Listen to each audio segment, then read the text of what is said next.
Stop. So if you want to grab some food and then grab our seats. Grab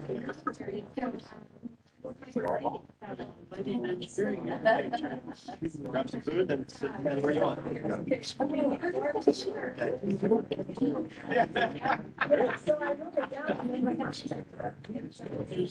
Oh, yeah, no, we were actually. Yes. She had a good So we went she did a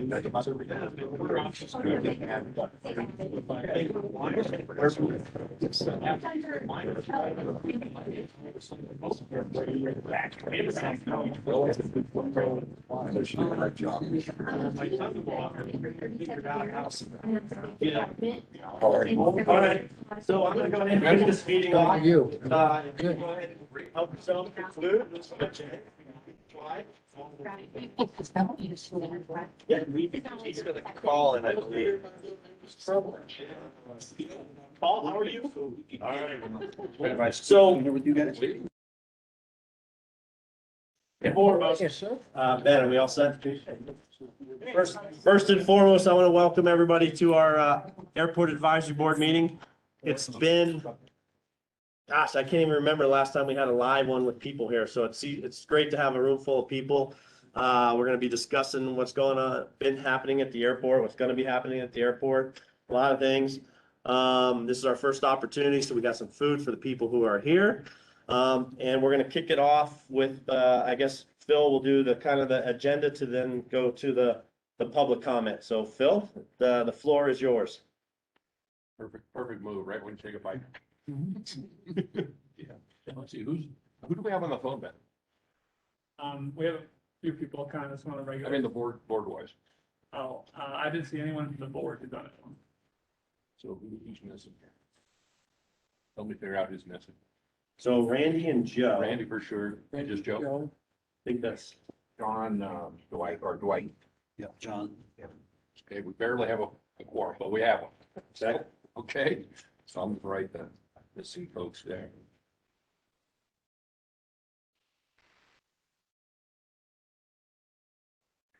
Okay, the meeting is called to order and we'll go to public comment. Do we have anybody in the queue, Ben?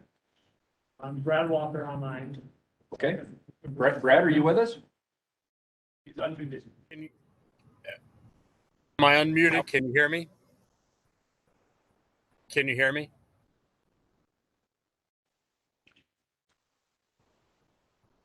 Can you hear me?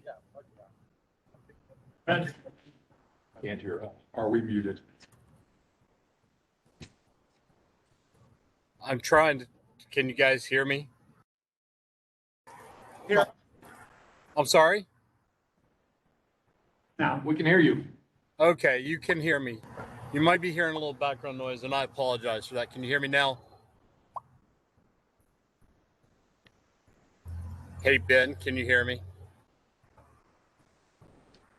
Can you hear us? Absolutely. Can you hear me now? We can hear you. It's some sort of a funny show. Okay, fair enough. If you're ready, I'm ready to go. So, my name is Brad Walker. I live in Superior, Colorado. I am the AOPA representative for Rocky Mountain Metro Airport. Had a few comments tonight. As most folks here tonight are aware, Louisville and Superior have been through a devastating wildfire. One of the most difficult lessons I've had to learn through life is the world continues to turn and the sun comes up tomorrow. I say this because for me, it's time to get back into the saddle and defend the airport against those who want to destroy the economic vitality of the airport and restrict my pilot rights. I live in the Rock Creek community. My community has been involved in a lawsuit against Jefferson County concerning the airport. The basis of this lawsuit was avigation easements that are currently enforced on all the properties in Rock Creek. The HOA made 5 claims against the airport in its lawsuit.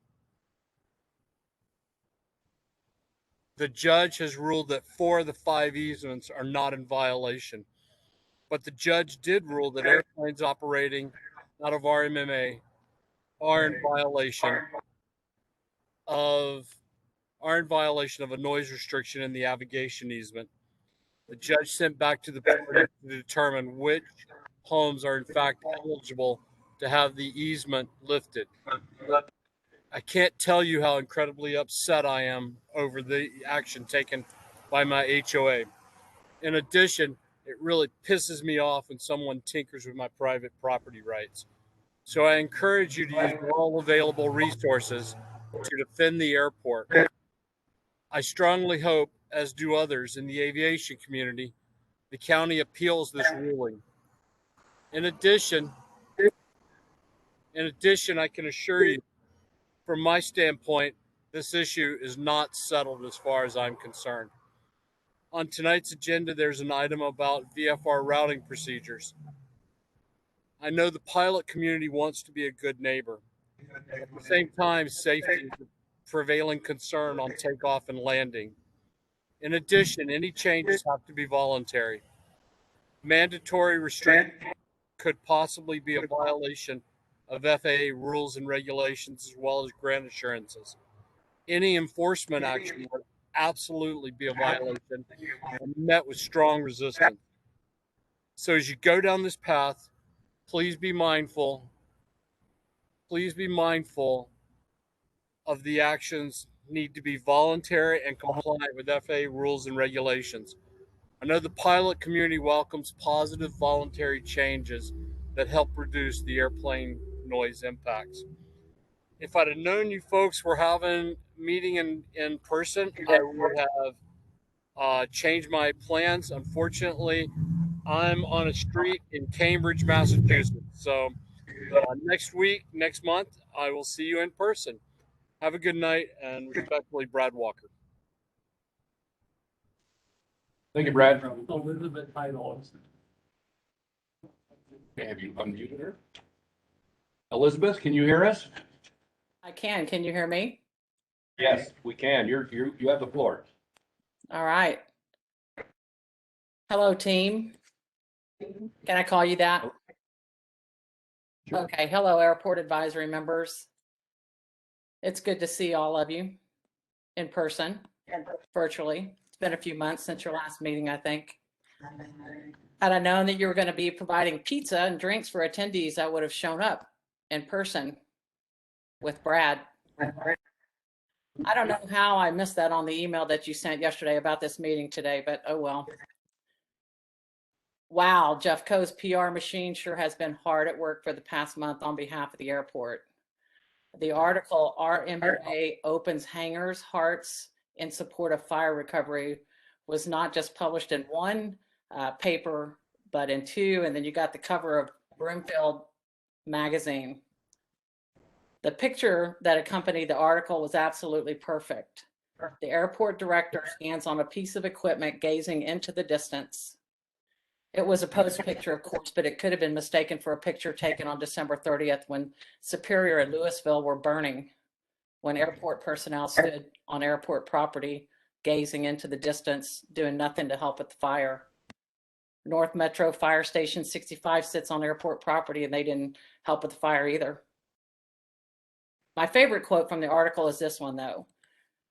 We have an incredibly close and strong relationship with the communities that surround us, including Louisville and Superior, said RMMA Director Paul Anslow. When I read this, I immediately remembered the infamous quote from Bill Clinton when he said, when he was lying to everyone about having an affair with Monica Lewinsky, and he said, it depends on what the meaning of is.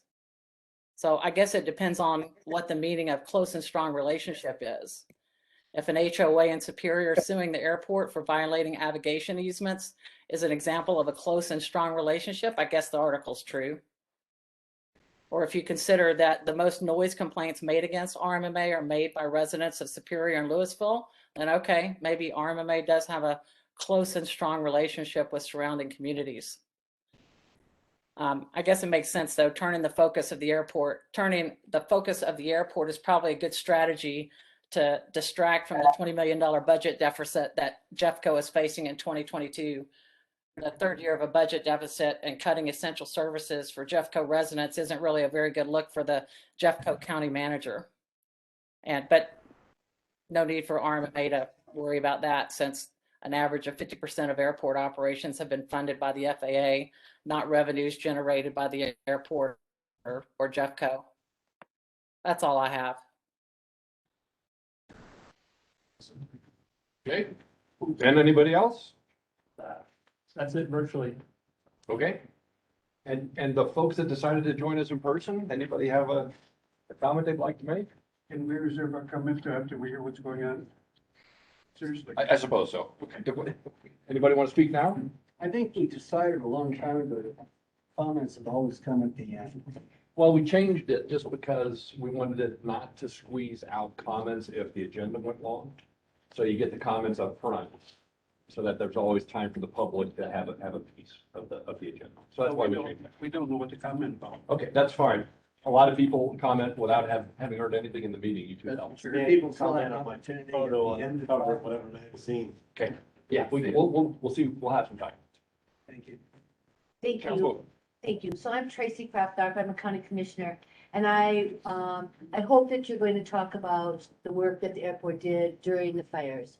I take great offense to the comments that were just made. I'm very proud of the work that the airport staff and that the airport did during the fire, during that time that they were, and I think you'll talk about the specifics, to be responsive to the fire, to support the fire folks from different communities, but also afterwards. And I know I was part of some meetings where we talked about, and I think you'll talk about how the airport can respond both right now, but long-term to help out to those communities. So I really want to recognize Paul and the staff for the great work that they did to be responsive to our neighbors and being responsive to our community. And really want to say thank you very much. We really appreciate it. Thank you, ma'am. Thank you. Okay, and we'll circle back around for the folks in the room if they'd like to speak at the end of the meeting. Minutes? So I actually, as the director, can I make public comment? I suppose so, Paul. Okay, so I'd like to address what Ms. Heidel said, which was completely inaccurate, completely false, and completely inflammatory. The night of the fire, one of our staff members' house burned down, and so we are absolutely directly involved and feel the pain that our neighbors feel. And at around, I don't know, 6 o'clock, I think it was, Brian Bishop called me and said, hey, North Metro has asked for our assistance along Highway 128. Are you okay with sending our ARF guys? So my staff got on our aircraft rescue and firefighter truck and went out and assisted for approximately 4 hours along Highway 128. Then if you recall, around 10 o'clock, the winds died down and sort of the fire got under control, for lack of a better term. And then they released us back to our job. So my staff, through the leadership of Brian Bishop, were there fighting the fire with our partners in North Metro Fire Department. Thank you, Paul. The- Appreciate those comments. And the link. On Monday, over the weekend, then we were getting calls from tenants here at the airport saying, what can we do? How can we help? What can we do? So we started Monday morning, first thing after the fire, emergency action team. So we had our FBOs, some tenants, Tracy Kraft-Dark came up, the board members of the Airport Advisory Board came up, and we said, well, what can we do? And we started a coordination before FEMA, before OEM, Boulder Office of Emergency Management. We already had people contacting us and bringing us donations and coordination. And so, before all these other government entities were there, we were there up front helping out. Through Brian's great leadership and the help of the staff, we gathered pallets of water, pallets of dog food, pallets of supplies throughout one of our hangars. We had our FBOs donate space and volunteers. We were on this from the very beginning. And then once FEMA got here and kind of stood up their sort of ops center, they coordinated with Brian. Brian coordinated with the other people who were helping. And they said, okay, we don't need any more donations. Have everybody come here. And then we kind of stood down. But for 10 days, Brian Bishop, who runs an airport, didn't do any of that stuff, but coordinated that relief effort for the people of Superior and Louisville. So thanks for your comments, Elizabeth, but you're totally inaccurate. Now, I'd like 3 more minutes if I can.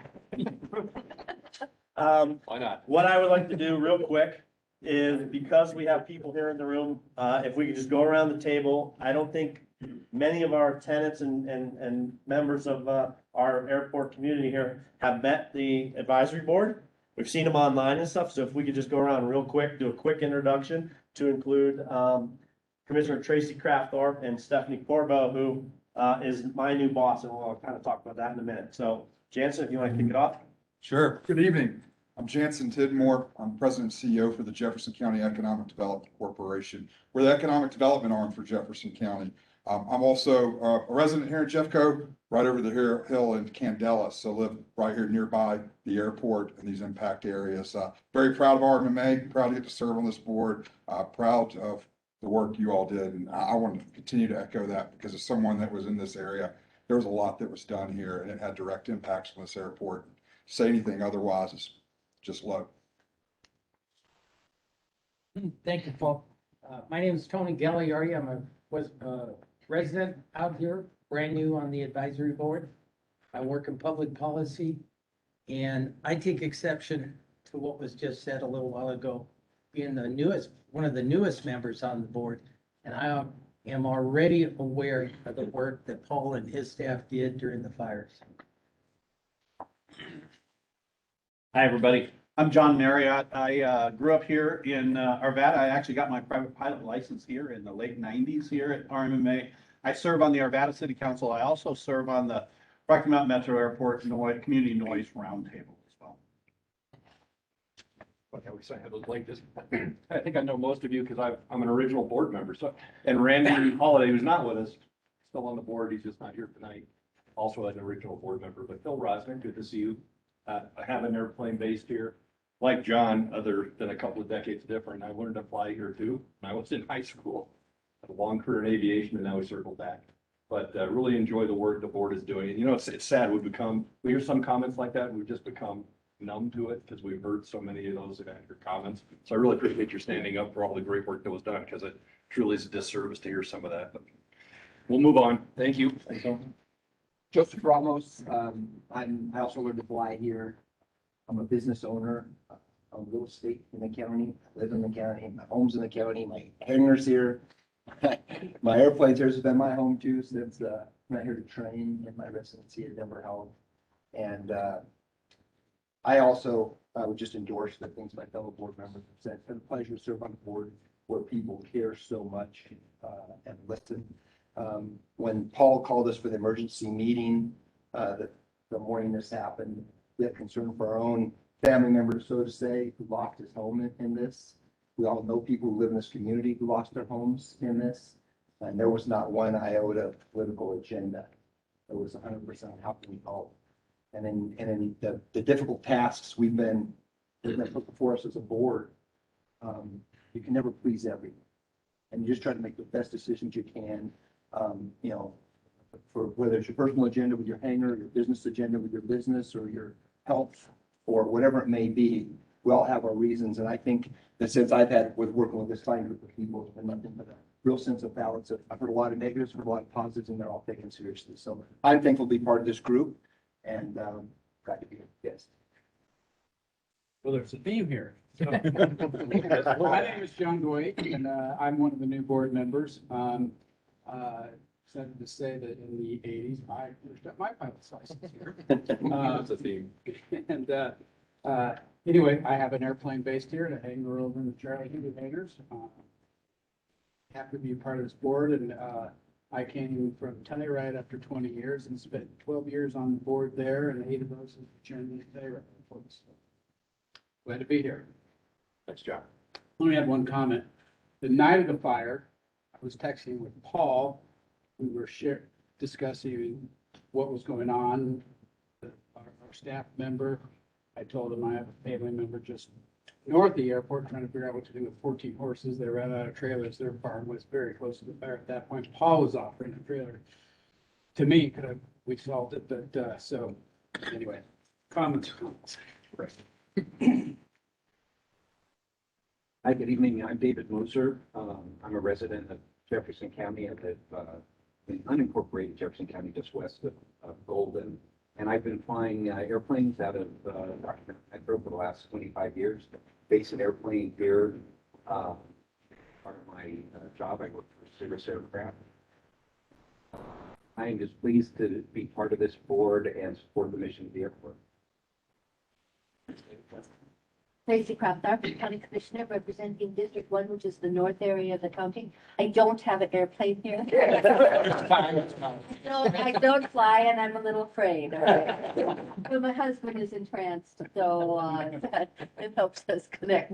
I sit on the Noise Roundtable and am a fan. Was also texting Paul that night. You know, just to give Elizabeth the grain of salt, I think she lives in 107th and Sin. And I live just 5 miles over the hill here on the other side of the lake.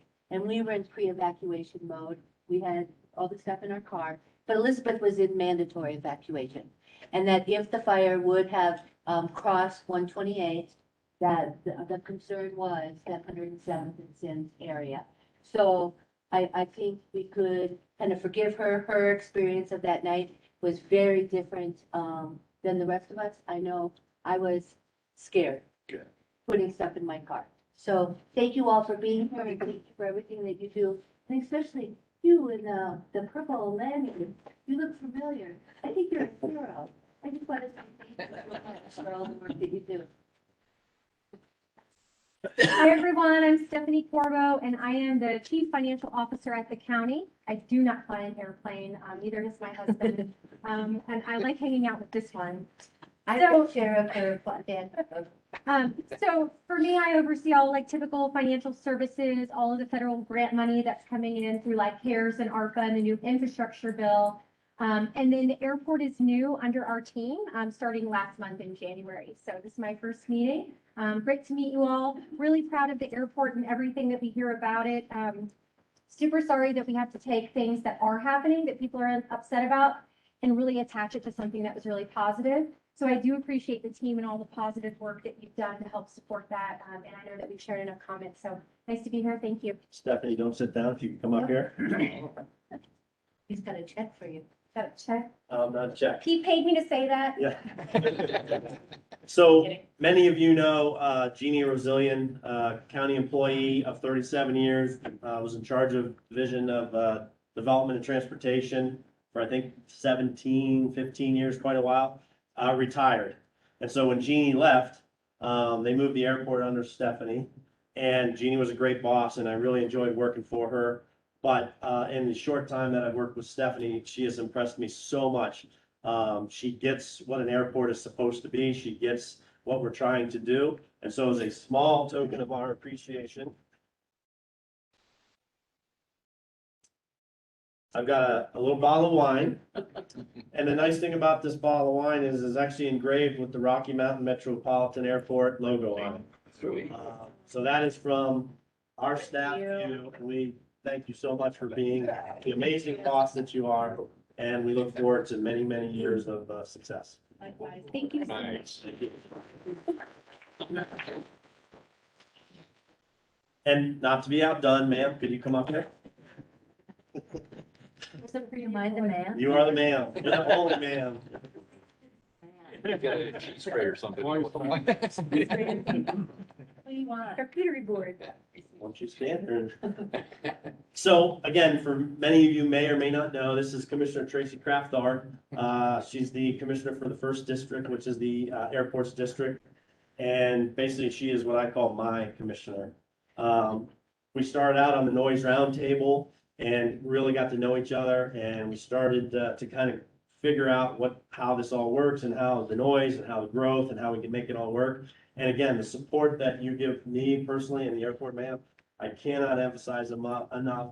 So the other thing is I am a friend of her husband and we do some things on the side. And so I have nothing to do with that. he is a former intel officer and he gave me some intel. So I have a bottle of your favorite wine. And that's right there. Oh, no, that's the wrong bottle. Wine. But I also have one of our airport engraved bottles. But on this one, I went a little bit extra because I think you go a little bit extra. And I know you all know I'm a Marine, and the greatest compliment you can give a Marine is to say that he's a warrior or she's a warrior. And when I coached kids and we were doing whatever sport it is, if they gave 100%, I called them my little warriors. And when I worked with my staff and they're fighting the good fight every day, I said they're a warrior. So the greatest compliment that I can give an individual is a warrior. So I have had this one engraved. If you want to come up and take a look at it later, it has the Rocky Mountain Metropolitan logo, and it says Tracy Craftthorpe, the Warrior Commissioner. And she is, it's really wonderful. And not only fights for me, but for everybody in this room, she is our greatest advocate. So, ma'am. That's right, that's right. Thank you so much. Like your basis, thank you. Very nice. You know what? I love working in partnership with you all. I'm a fan of the airport, so thank you for everything that you all do, especially that guy there in the first. This was really nice of you. Thank you, ma'am. All right, so now on to business. Oh, man, the minutes approval sounds pretty dry now. Anybody have any comments on the minutes? See, it was a long time ago since we had the in-person minutes. We take a vote and just approve them? Motion to approve.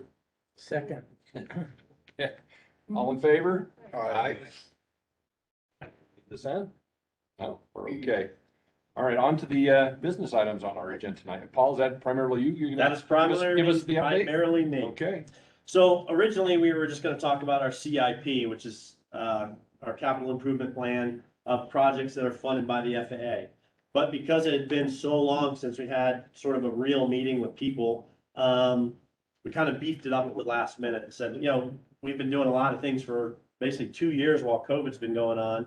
And I wanted to kind of expand that. So we will talk about our CIP, but we're also going to talk about basically all the things that are occurring at the airport. Next slide. Can you move that picture, Ben?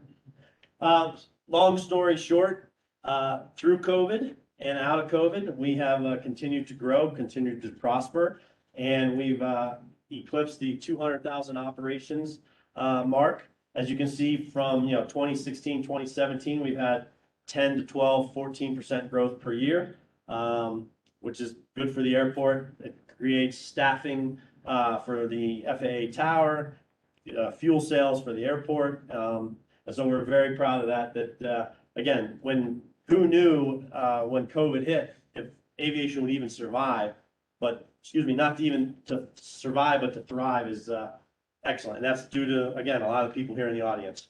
Paul, what year did you start? 2017. December of 2017, I was here. Okay. Another thing we're very proud of, working with our staff and with Brandon, we've taken our revenue in 2017 to 2021, and we've increased that 39%. Obviously, we've got more land we have leased. So we've got the Pilatus facilities over on the south side. We've got shelf there. We've done some rate calculations to make things right-sized in our T hangars and porta ports. But our revenue has gone up. The other thing that we're very proud of is when I took over here in 2017, and this isn't about me, it's just that's when we kind of started taking the data. But in 2017, we're just over 3.5 million gallons of fuel sale. And for those of you who don't know, the airport gets about 13 cents per gallon that's sold, and that helps us pay our bills. And we have now eclipsed 5 million, and we're almost to 5.5 million, which we think we're going to beat in 2022. So again, a significant increase in fuel sales, which means operations and growth at the airport. Next slide. For those of you who've been here since my very first meetings, we had 19 people on staff. And one of my first goals was to get our staffing correct. And I think that if you recall, the reasons why was on nights and weekends, I would have one person on duty. And coming from the military where I've seen and been part of some horrific accidents, I never wanted one person to be here on duty, have to run out, get in an ARF truck, go out and fight the fire, maybe do a rescue, and then sort of handle all the phone calls and coordination. So we started adding operations people for safety for support our tenants. And we are now at 26 people. So we've gone up 7 people in those 4 years. And we've added in just the last year, a fleet mechanic, business support supervisor, a finance specialist, and an airfield specialist. And think about it. Think about how big this airport is. And I had one airfield tech doing all the work. So I think Steve Kirby works really early, but one person managing every light, every hole, everything on the airfield. I had one person. Same thing with our mechanic. We got 39. Jeff, how many pieces of equipment do we have? We're in excess of 75 pieces from small to big. One mechanic managing that. Obviously, Jeff is the fleet and building supervisor, so he assists and manages that. But you can see that our staff was doing a fantastic job keeping everything going. So I think we are right-sized about now. As we continue to grow, we'll continue to add positions, but I think we're at the right place at the right time now, and we're very happy about that. Next slide. So, one of the things we take very seriously here is our snow removal. And so our, what were they called? Sweepster brooms that we had bought, we bought them, and then a year later, that company went out of business. And so if you know anything about federal contracting, they're required to give 10 years of parts. So we were in the 6.5 year mark, and I had a decision to make. Do we hold on to those pieces of equipment, save a few dollars and, for a couple more years and try to get the parts, and then 10 years, they're kind of worthless. So we made the decision with Jeff and his team helping me out. We sold those. We got, I think, a pretty good price for those. And then we bought 3 new broom combinations. We brought a brand new blower. And the reason this stuff is so important is if the runway's not open, we don't have planes in here. And we don't support our FBOs primarily, but also our business travelers. So if you think about brooms going down the runway, they kind of go in formation, they form a ridge. Well, a wing would hit that ridge. So we have to have a blower to take that ridge and throw it into the grass. Well, we had, our blower was what age, Jeff? 91, 88? Yeah, so we had a blower that from 1981 that if it went crap, we don't have our runway open. So, and then my FBOs will like this. These are the 2 trucks that we bought from Denver.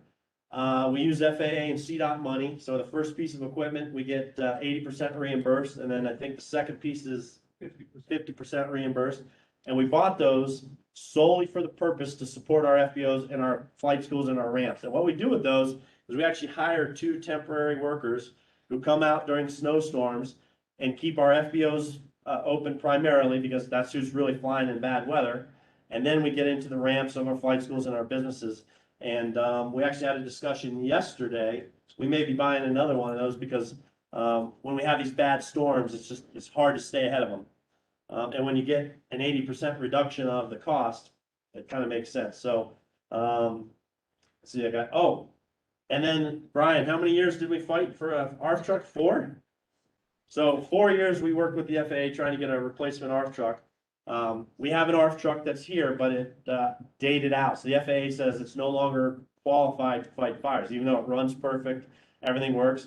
And then it took us 4 years. We finally got that truck delivered 2021. Next slide. Okay, so when we say CIP, those are FAA funded projects out on the runway. And the FAA has given us almost $100 million in the last 20 years to keep this airport running. And so if you think about, for those of you who are pilots, Taxiway Alpha, all that construction last year, that was not on our list. That was a pop-up because of the degradation of the subsurface. So basically, it was failing. We were getting ruts, and it was basically not safe for aircraft. So we bumped that up. And Taxiway Alpha, they didn't give us enough money to do the whole thing that was failing, but we got about, I guess it was $4.6 million to do the first 2,500 feet. This year, we're going to get another, I think it's $3 million to continue that way down because Alpha's failed. So those 2 things were not on our project for 10 years. Also, they went to our number 1. Which what that does is when it comes to the FAA, when you move a project up to the front, everything kind of slides back. So then we go into 2022 and 2023, and we've got what we're calling Taxiway Otis. That's the Pilatus facility. And if you're familiar with Sims Road is scheduled to be moved to the outside of the aeronautical land that we have. And I'll have a map that kind of shows that later on. But what that allows us to do, and we're talking in, basically a year and a half from now, we're gonna start construction on a taxiway that's gonna open up 200 acres of developable land for aeronauticals. So for you longtime tenants, we've been at 100% capacity. We've got these little tiny pieces of land we can develop on the north side, and we're gonna be able to open up that south side and really get some development going. I think that's about $9 million. Let's see, then we got some 12 left and 12 rehabilitation and then strengthening of the runway. It's a $1 million design and $10 million construction, and those are in 26 and 27. And then if, again, you hear a lot about our master plan it is still current, it's still approved by the FAA, we still use it. But our master plan, because of Alpha, got pushed back a year. So that's actually due in 2028, and that's gonna be about $500,000 to $1 million that the FAA is gonna. So you look at that and you do some real quick marine math, that's 4, 7, 8, 17, man, those numbers are getting big. 25, that's like $40 million in the next 6 years. So we can't survive as an airport without the FAA. And then obviously that revenue that we generate also does the other projects, which the FAA won't or can't cover. Next slide, Ben. So these are not exciting projects like a new runway or a rehabilitation, but they are projects that are required to make this airport safe. So if you're familiar with 30 right, kind of the steep slope at the end that kind of overlooks Highway 128, that was installed, Brian, 7 years ago? Okay. They put monitors on it at the time because the slope is so steep. And through that time, that slope's slowly creeping. So my concern as an airport director and the county's concern is that slope catastrophically fails, goes down and hurts somebody or kills somebody on Highway 128. So we are in the middle of an RFP as a request for proposal to fix that. And what a company will come out and do is drive some pylons down into the bedrock with some tiebacks and stuff. And that's about $3 million. Could be, well, we hope it's $3 million, but it could be more. But we have to do that because eventually that slope will fail and could also collapse the end of the runway if it failed bad enough. So that's not an FAA project. The FAA built that slope and paid for the runway safety area.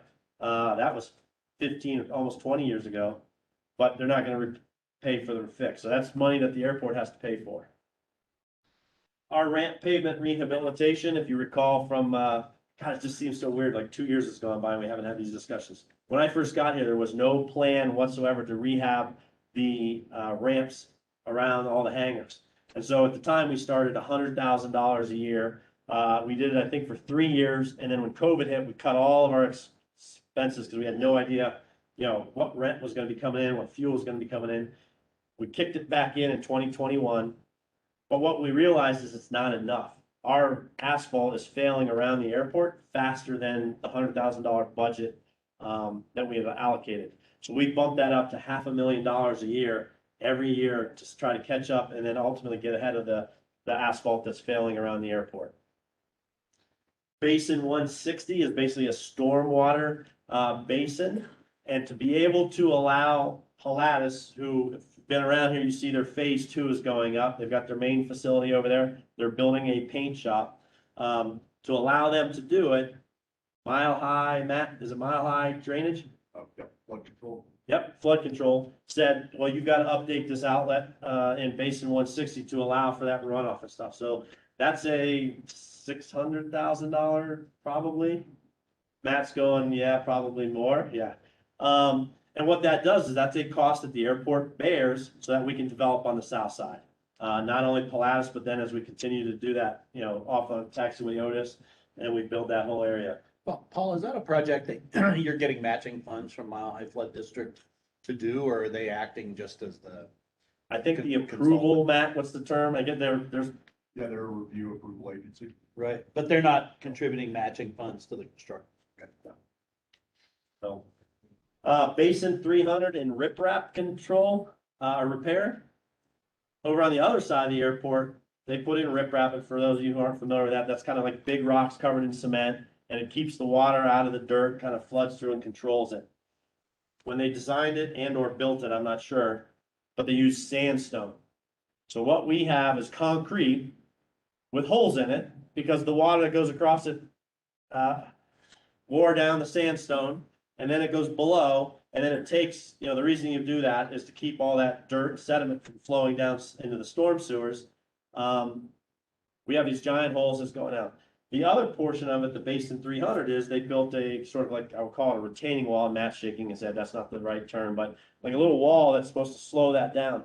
Well, they made it too short, so the water that does go down there goes around the edges. So we are not doing what we're supposed to be doing with our drainage control and our stormwater control. So I think the riprap was gonna be about $300,000.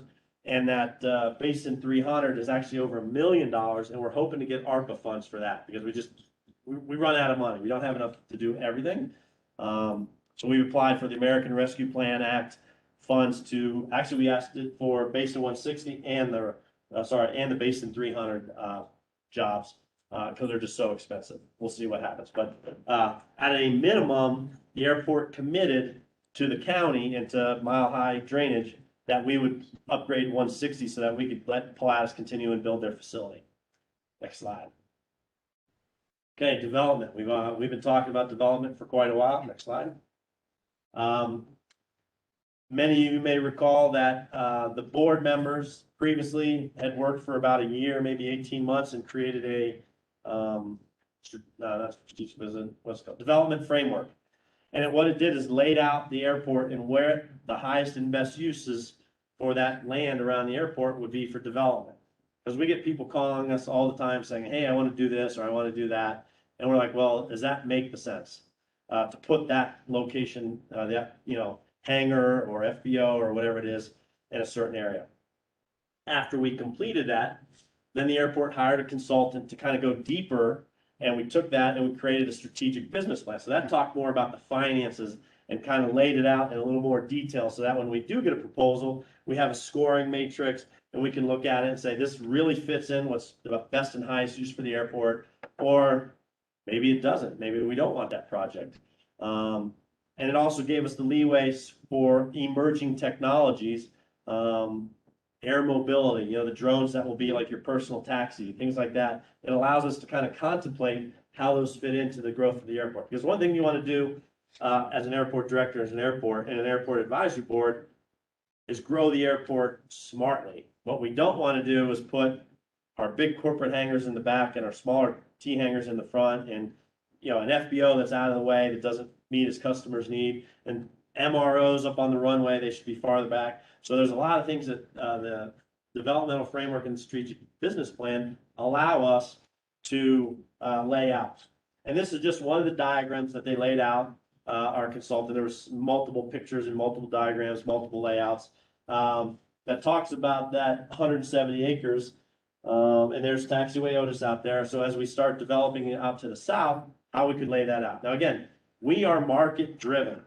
So I could sit there and I could tell the whole world every day that all I want is MRO, repair facility, or manufacturing, like another Pilatus. Well, I could spend 20 years begging people to do that. And if the market doesn't want to do, come here and invest in that, it'll never happen. So we are market driven. We have to respond to what's happening in the market in the best way we can. So, and I think the tools that we now have and the board that we have allows us to do that. Next slide. So this is Pilatus. There's their main facility.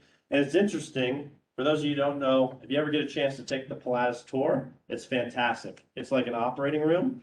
It's spotless. It's quiet. It's amazing. They have some technology there. They've got a laser cutter for their seat leather that'll cut out like 100 pieces at once. It's a great tour. If any of you really want to get one, let me know and I'll just invite you on the next one we do. Because I'll do one, 4 or 5 a year. But what they would do is they would build that plane in Switzerland, fly it here with the green kind of paint and a bare interior.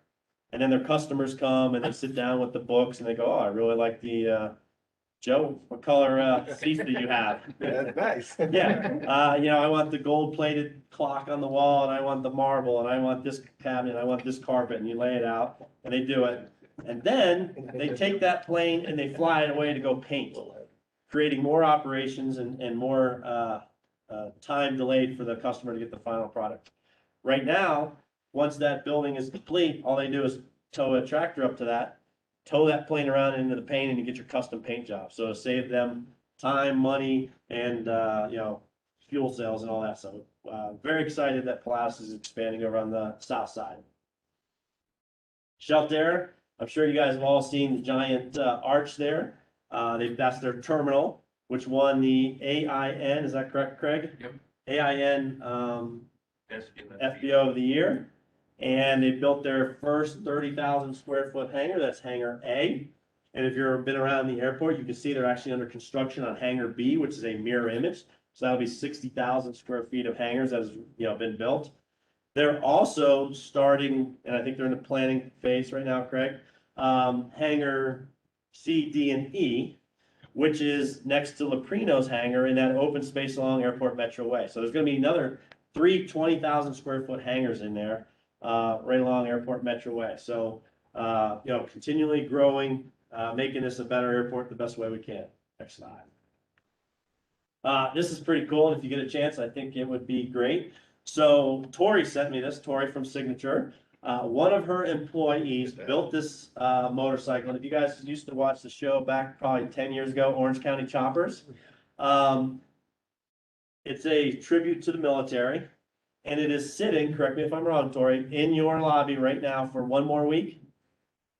Okay, so if you get a chance. Gotta see it in person to see all the details. So it represents all the services, custom bike, and as they should be, Signature and the team over there is very proud of that. So if you get a chance, please head over there and take a look. Next slide. Okay, been a long time where there was new hangars being built on the airport. If you're familiar with the Charlie 2 taxiway or taxi lane, we've been in discussions with the developer to build 6 new hangars that match the size of basically the existing hangars there along that Charlie 2 taxiway. And we're almost to the final lease negotiation. That lease should be getting signed fairly soon. And that'll add capacity for future or current tenants that want to either get their own hangar, buy, lease, or whatever. But it's exciting to know that we're building on the north side where we almost didn't think there was any space left other than what is being taken up by the FBOs. Next slide. Okay, so verb development is kind of our slang for the south side. I'm going to walk around so I don't trip. So as part of the airport, here's our runway. Here's where Polaris would be. Sims Road right here is what we currently have. Plans have been submitted to Jefferson County to move that road from where it is now to over here, this heavy dark road. And the reason that's so important is that's aeronautical land. Everything to the north of that road is for hangar development and aviation development. Obviously, without with a road being there, we're not going to be taxiing aircraft across the road. So we had to move that road. That's in movement right now. What that allows us to do then is once that's moved, it's in design this year, built next year, we build taxiway Otis out here, and that allows me to develop this whole entire airport as we move forward. The other thing to be aware of, especially for the people who think everything south of that to 112th is owned by airport. That's airport land. And so we have the FedEx building already there. We've sold that lot to QBP, Quality Bike Parts. There's a couple other Suncap in here. So you can see this thing's starting to fill out. And if you think about what's been going on in the Denver market, it makes sense. There's a huge demand for people to build here. So this is designated commercial and light industrial. Is that right, Jensen? Okay. So as our partners in development, Jansen and his team have kind of been, getting us prospects and stuff and working with our temperature. So we have land to sell, which is extremely rare for an airport. And it's important to realize that, people say you should never sell land if you're an airport. Well, that land is not suitable for aviation because of the terrain. Once it hits the new verve, slopes off very steep. So there's no way we could ever make that aviation land, for the cost. I mean, it would just cost too much, but we could sell it. So we have 200 acres to develop from the aviation side, and I think it's 450 acres, of which we've sold several lots and several more are under contract to sell again. So great news for the airport. Next slide, Ben. The other thing we do here is events. You know, people want to come out here. It's a great location. We have interesting things. So next slide. Oh, where did the event slide go? Where did the event slide go, Ben? You're fired. Well, I don't care if your house burnt down, Ben. Almost made a whole meeting. All right, so one of the things we do every year, Daryl, hosts the Jefferson Aviation Association fly-in. He brings in these amazing Italian sausages, breakfast sausages. The airport supplies the pancakes, and we have a pancake breakfast. We get about 40 to 50 planes that fly in from the different airports and from this airport. They have a judging thing, and it's a great activity to see people come out and they get to walk amongst the planes and do that. And we've been doing that since I've been here. Daryl, how many years have you been doing that? 25. Yep. So that's one of our sort of baseline and kind of kicks off the summer events. We have the Commemorative Air Force Flying Legends of Victory Tour. They've come out with the B-29, the B-27, the Mustang, and they sell rides and have different things. Our Rocky Mountain Car Show in August, we have 500 specialty cars to come out, park on, again, thanks to Tori and her crew out on the Legacy ramp on the other side. And they have vendors. The Commemorative Air Force brings out their beach aircraft and do rides. The Rocky Mountain Renegades did a air show last year, but they kind of disbanded, so they're going to probably just do some flybys with some smoke this year. But again, it's a great. I brought my 4-month-old baby out and spent about 2 hours out here at that event, and they've got food, they've got vendors, cars, and everything. It's a great event. We had the Pilatus owners fly in. Was that on your ramp, Craig? How many planes? I think about 52, 55. Yep. So think about that. Anyone who owns a Pilatus, they kind of come out here, they get lessons, training, I believe, Joe, right? And shelter house them. Then we had the Air Power History Tour, another group. This one's out of Texas, correct, Ben? Yes. And they brought in some World War birds and did tours and stuff. We do third year running now for the Olympics. It will be there. So when COVID hit, the Special Olympics had been doing a plane pull at Denver for 15 or 20 years. And Denver said, yeah, no, you can't do it. And again, working with Jeannie, she was a champion for us. She went to the commissioners and said, look, this is the right thing to do, even though it might be COVID, but they have protocols in. And remember, this was 2019, early in the year. We didn't know what COVID was. We were able to pull it off, and we had them. And so basically teams come out and pull a plane. Mountain Aviation, do I have anybody here from Mountain? Donates a plane. And then they pull it over a set amount of space for a time, and they win prizes, and it basically raises money for the Special Olympics. And we've been doing that for 3 years now, and basically they're like, yeah, screw Denver, you guys are way better. We love this area, and we're gonna continue to keep doing it here. And then finally, we had the Hmong Vietnam Memorial Fundraiser. They brought in a bunch of food trucks, a bunch of people, and they're raising money for a aerial, I can't remember what plane it is gonna be. They're gonna put on a popsicle stick outside of their memorial and celebrate what the Hmong did for the Vietnam people. There we go. T-28. There you go. Oh. All right, I think that's the last slide. So with that, again, I think there were some questions at the beginning, and with Phil's permission and the board's permission, I think I'd love to entertain some questions to either myself, my staff, or any of the board members in kind of our first kickoff meeting. Then after that, you guys are held to 3 minutes at the beginning. Hey, Paul, can I say one quick thing? Yes. Before the finish? So, yeah, the stuff you showed there as a pilot, a business owner, a local resident is so important.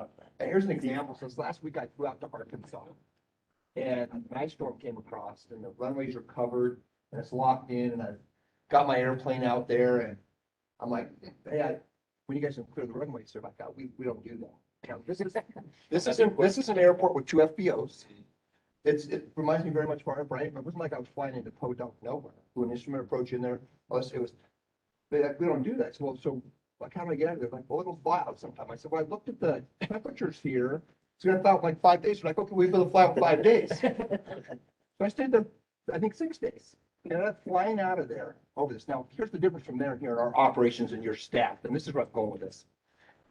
I call here because there they get 2 inches and it shuts things down and the response is enjoy your stay in Arkansas. I call out here and we've had 10 inches of snow. And I call operations. And I go, yeah, we've got everything cleared off in front of every hangar. I said, I would worry about getting into my hangar. The operations crew here had everything cleared off, everything done.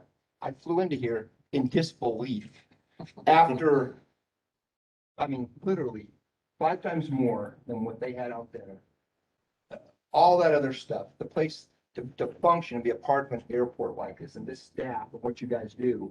I mean, and out there, what else operations did when I called in to see, they said, we'll swing by and take a look. It's like, what? I mean, that's how good the people are and how good this is. So the stuff you say up there, you know, to experience that firsthand is really impressive. Thanks, Joe. Okay. Comments from? Oh, one last thing, attendees? No, sorry. Not yet. There was one more agenda item. There it is. Brad Walker, I don't know if he's still Oh, on, the room- the but room. he mentioned that, we're gonna look at VFR routes ingress and egress to the airport as part of our noise abatement, outreach to the noise roundtable. And the reason I bring it up here is we're gonna be asking, pilots to be a part of that. We want experts, we want pilots who are actually gonna fly it, because what we don't wanna do is have, you know, me, who I haven't flown here ever, and haven't flown in 14, 13 years, whatever it is, say, well, this is what we're gonna do. What I need is people who actually are flying it out of here, say, well, that doesn't work, and here's why. This would work better. How do we do it? What altitude? What, you know, what checkpoints?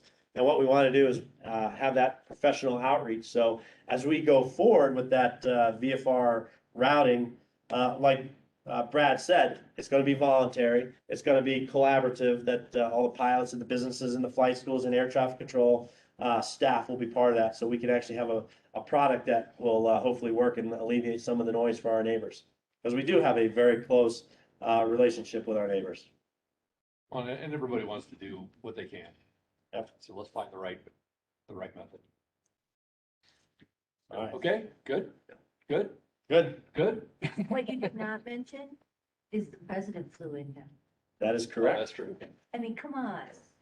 I have pictures I could share with you. Good. The new one and the 3 Osprey Ospreys, yep. flew in here from BIA.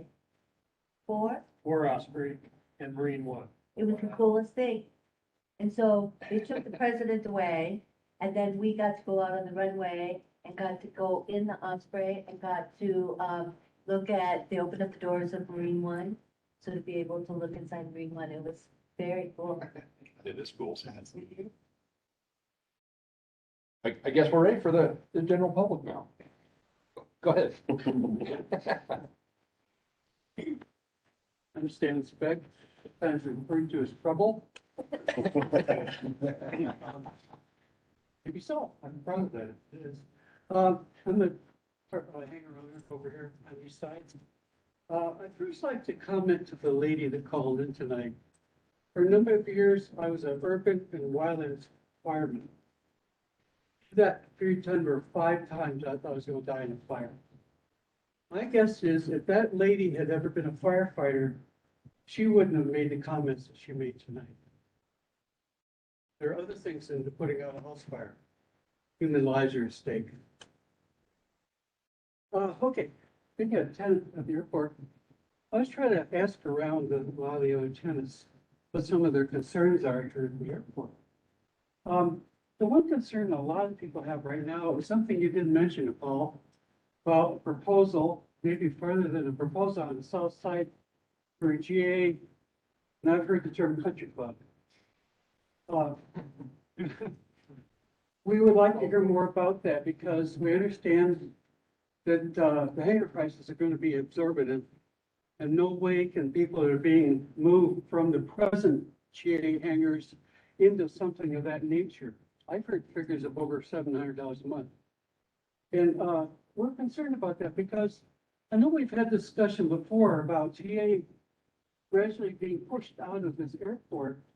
And GA is what formed this airport and kept it alive for so many years. And I think that's why I'm called trouble. Because I keep bringing this idea of, sure, we're hobbyists, a lot of us, many of you people are involved in the aviation businesses, support aviation as part of your business. What about us little guys? We're really quite concerned, and then we hear about this development occurring that somehow seems incongruent with that whole concept of VA little people. Now, I'll leave it at that. I probably created enough trouble. But I know Paul and I have discussed this, but if you could share with us a little bit more about that, what that proposal is and what the timing is. Okay. Thank you. So that's a great question, Stan. And the thing is, and I think what people don't understand is when the strategic business plan was completed, the very first project that I brought to the commissioners was this GA hangar plan. And if you kind of meant to, do we have an overhead shot of the airport we can pull up easily? Where he was going to build was a very difficult topographically. So when he pulls it up, but it was 1.5 miles, 1.2 miles from the control tower gate. So if you think about Sims Road where the control tower comes into work, he was going to have to pave that because nobody wants to drive their nice car on a gravel, which is our current perimeter road. The other thing he had to deal with was a huge hole that basically split his site in half. And so the original plan was to build 182 hangars, T hangars, box hangars, and then a few larger hangars over on the south side. Are you able to zoom it in a little more? If not, I can do it for that. The cost of the road was $1.2 million at last year's rates. Who knows what it'll be, coming up. The fill in the hole was $3.7 million. So before he puts the first piece of steel down to build a hangar, he's out. Phil, what's that number? 5 million? Yep.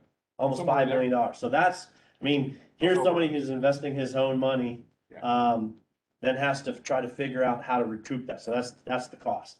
So basically it was going to be that'll work. From the crosswind runway down through here. And the problem is this dips in right here in a huge hole. Almost 200,000 cubic yards of dirt would take to fill that hole in to make it developable. As I've said from the very beginning, you have to have 4 legs to the table, otherwise it falls off and Jay's pizza falls on his lap. You have to have a strong GA. You have to. You have to have good FBOs. You have to have MROs for jobs and growth, and you hopefully have commercial service because that pays a lot of bills. We have 3 of the 4, and to, as you say, push small G out or the hobbies out is in no way in my plans whatsoever. And if you go back, can you go back to the brief, Ben? That 200 acres over there, you see a lot of GA hangars over there. And we're building those GA hangars at Charlie too. So the problem is, we built those hangars, or those hangars were built in the 80s and 90s, and construction costs and equipment costs and all that have changed dramatically. So to build these new hangars, it's like a house. Ben's looking at, those are all, and this is illustrative, so it's not exactly what's going to be built, but we've got land set aside for GA over there. So I don't feel in any way that I want to push anybody out. We need to have strong, and we did a brief, I don't know, 1.5 years, might have been pre-COVID, where it was part of the developmental framework. And our MRO, we only have 13% of all our land is MRO. I think we're at about 37% was GA, FBOs were 15%. So you look at those and if you go, hey, if we had an even spread for that nice table, we really need to bring up the MROs and commercial, and we need to continue a strong FBO and GA presence. Like we can't kick one out to bring another one in. That doesn't work for anybody. We need to grow holistically amongst all those four types of businesses or types of aviation. Well, I think one of the concerns is you may have land allocated to GA hangars, but will there ever be an investor that can afford to build these replacement hangars for what we're proposing to wipe off the face of the earth? So I understand exactly what you're saying, Paul, but is it real? Well, I think the answer is yes, it's real. And no, there's no one gonna be able to build in today's market for what you guys are paying now. I mean, that's a reality in any business, any market, any, anything we do. And I've got experts here that can, actually give you examples. But that's sort of the nature of the world we live in right now, that everything costs more money. I mean, I board horses, that costs more than you pay for your, hangar space. Maslow's hierarchy of need points out the value of recreation as an example. A lot of our small GA airplanes are recreation, just as the golf course next door, which is not cheap.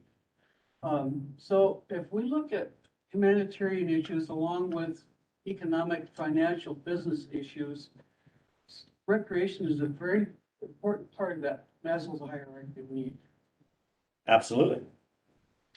Again, it is our goal, as our stated in our vision, that we support GA and we have every intention to do. We just have to do it. There's FAA guidance about rents and things like that. And there's realities of building. I mean, possibly next month we can have Tim Weens and his crew, that's who's building the Charlie 2, and explain how much those hangars are going to cost to build, and understand that that's just the world we live in. Everything is, up hundreds of % from when we built them in the 80s. But I mean, I think that's the reality. Yes. As a real estate developer, I can tell you the challenge is if we don't build new inventory, those hangars that you're talking about now, the demand will just continue to go up and those prices will go up. You'll be paying that rent for an old hangar what you should for a new hangar. So it's a tough spot to be in. We're dealing with this country, affordable housing, right? Which is something that's, if by building more GA hangars, that helps keep the pressure off of this a huge pent-up demand for a very limited supply. So, I mean, I think Paul and his team got to keep pushing to build more hangars to meet the demand. And that helps keep the markets in check for what they are. And hopefully there's a product that meets more of the recreation level, and smaller hangars, different ways to do that, and bigger hangars. But certainly got to keep building more or it won't get any better. It'll get worse quicker. And Stan, I'm extremely blessed. My whole life I've been blessed. I don't deserve it, but I've been blessed. I have great leaders. I have a fantastic staff that allows me to do things. I have an airport advisory board that is so smart and so accomplished. I would stack them up against any board in the state or the country. Past members and current members and future members. We have smart people that can help me figure these things out. And, just like John said, and that is our goal, and we'll find a way to make it happen. So. And I would endorse your comments. I think we have a wonderful, I would not refer to me at any other airport in the metro area. I like the the state. state, Stan. Meeting's over. Thanks, Dan. What are you gonna do with the old T hangars? No immediate plans. They make the airport a lot of money. I think as we get into the southern development, we'll look at, just like John said, we have old hangars that, the maintenance costs continue to go up. Do I crank up the rate to cover those, plus all those projects that are not FAA funded? Or do we build new ones and we maintain a rate? So the answer is I don't know, but that's why I have an advisory board to look forward to it. We obviously want to build more hangars. Other comments? Daryl, you'll be dead before anything happens, so. And by the way, by the way, for those of you who don't know Daryl, I think a lot of us do, but Daryl sent me an article that I read yesterday. Daryl, thank you very much. But Daryl was a Denver police officer who was shot in 1971. Right? Yeah. Survived, and 50 years later got the guy. So you're not gonna. So that was a great article. I appreciated reading that and saying that. But my answer to that is I don't have any immediate plans. I've got to get the Sims Street moved, the taxiway built, because the taxiway is going to cost me $9+ million to build that the FAA is going to fund.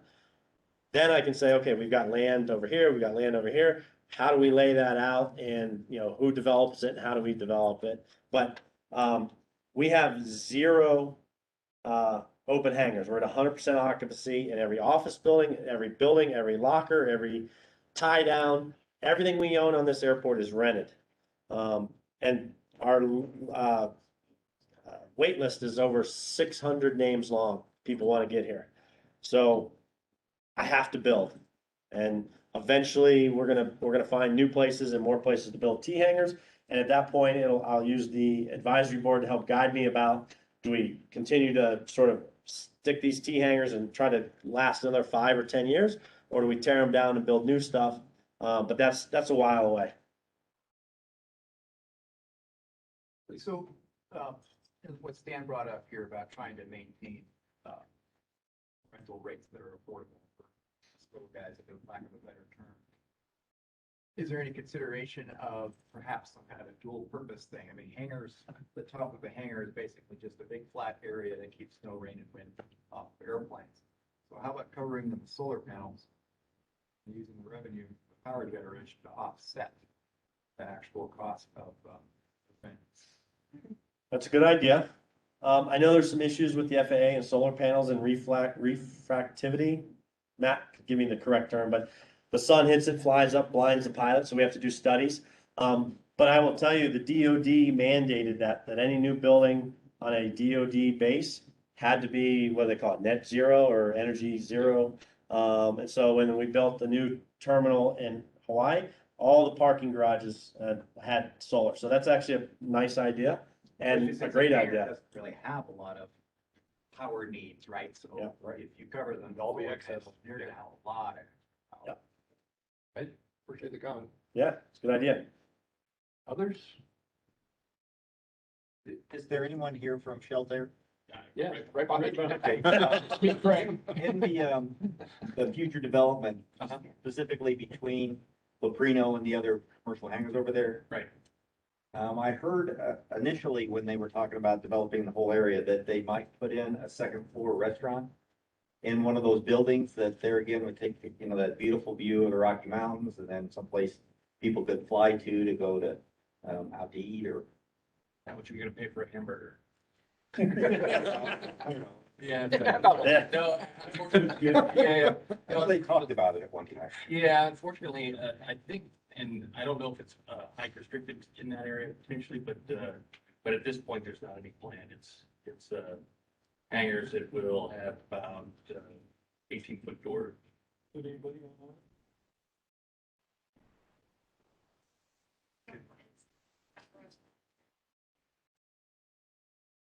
Yeah. So the question was for the group that didn't hear, or anybody online is, Signature had a restaurant above their terminal that went away. And I think the question was, are there any plans to re-energize trying to get a restaurant there? And Tori, your answer was? We have listed it with a broker back in March 1st of 2020. We were pretty excited about that. So, if we could get somebody that was interested in this kind of re-energizing. You all know what 20 March, that's when everything fell apart. So we continue to show it. We actually had a successful showing this last week that was in a fucking cigar lounge. Oh, that guy contacted you? Yes, about 9 times. We put that to bed. But no, we talked about it because, we're interested in creative ideas about space. We'd love to have a restaurant back in there. It's just a tough time. I mean, COVID had to happen. I'd like to think that's there, but it's just a really tough time for somebody to come to a space that's 20 years old that needs updating, that needs some TLC, and really, so that's the plan. We'd love to see something back. So.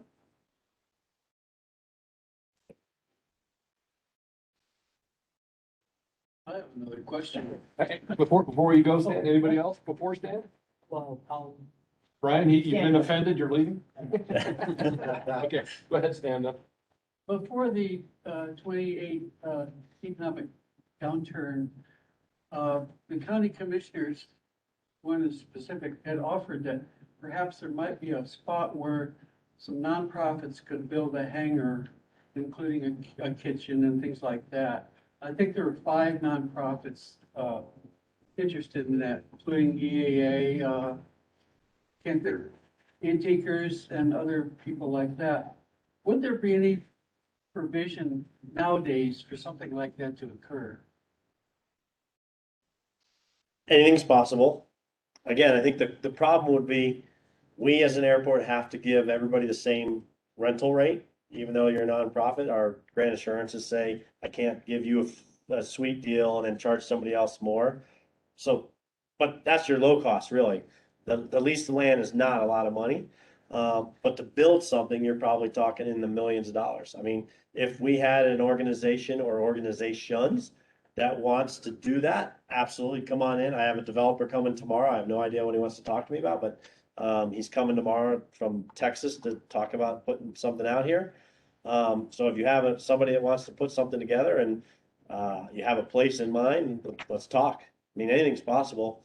We would love to have a restaurant. I think that's a great thing, even if it's sort of a, another thing like Blue Sky where it's a counters thing or smaller, but it's definitely possible. You just gotta have the investors to do it.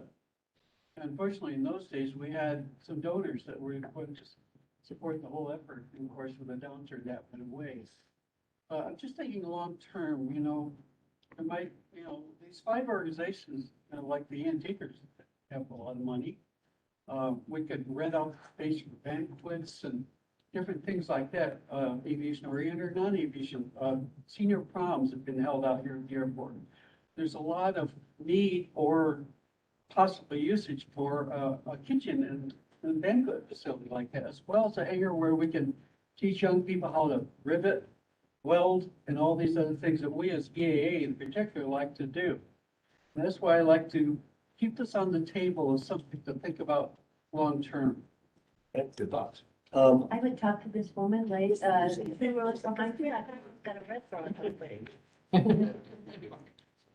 So Stan, one of the things we did, 3 years ago, is we looked for people to build on the south side. And if any of you know, Gordon Page had his museum, I think in Erie, closed it down, put it into a kind of a shopping center, couple different storefronts in Westminster. We picked him over everybody else for the pure fact of what a great thing to have in an airport. The problem was he wanted to rent or lease from the airport 30,000 square feet for his 30,000 square foot hangar. And we're like, I'm sorry, Gordon, that's not how it works. You've got to have parking, you've got to have ramp space, you've got to have access roads. And oh, by the way, if you're developing this, that's all on you. So that deal fell through because again, it's all about all the developmental costs. So along those lines, that was one of our top choices to have out here because it was going to have, the museum, it was going to have planes that flew, it was going to have a restaurant, it was going to have a learning center. Sadly, I think he moved to Iowa or something. Idaho, there you go. Well, but again, we would welcome that absolutely. Any other takers? Already 20 minutes past, but Real quick then, I apologize with the fire talk. Happy to talk to anybody about command structure, how things work, but I want to say, the airport was also evacuated at that time. We are aircraft rescue firefighters. We are not wildland firefighters. We are not structural firefighters. We're not trained for that, but we're happy to help. With the assistance of Paul, he worked with Road and Bridge to get 2 water trucks up here to help us do whatever we could with water. So they came up, we sat, we did what we could. We got the orders to evacuate. We gave our crews, our folks the option. We're not trained for this. You guys would like to go home. That's, might have families to go take care of. We're not trained for this. If you guys want to go home, that's the right thing to do. We're evacuating. Those are the orders. Every single one of them chose to stay. So that's Chris and Jeff and their crew. So thank you guys. And with the community response team, or whatever we ended up calling it, huge outpouring of donations, support. We had almost 70 volunteers, more things that, we had like, what, 19, 21 pallets of water. Just a lot of outpouring. Thank you to Tori and Craig, the FBOs. They went around and I think measured behind every tail, like, we got like 10 feet here, 5 feet here. Luckily, we were able to connect the people having stuff with older OEM and where it needed to go. We only had a little bit of storage here, and like 99.9% of it is now gone. And it's gotten to where it needs to be. But thank you guys for setting it up, getting the word out. Really appreciate it. Thank you. Appreciate the comments. Okay, successful first meeting back in person. Thanks all for coming. Appreciate the attendance and all the great comments. Thank you. See you next month. Meeting's adjourned. So, you know.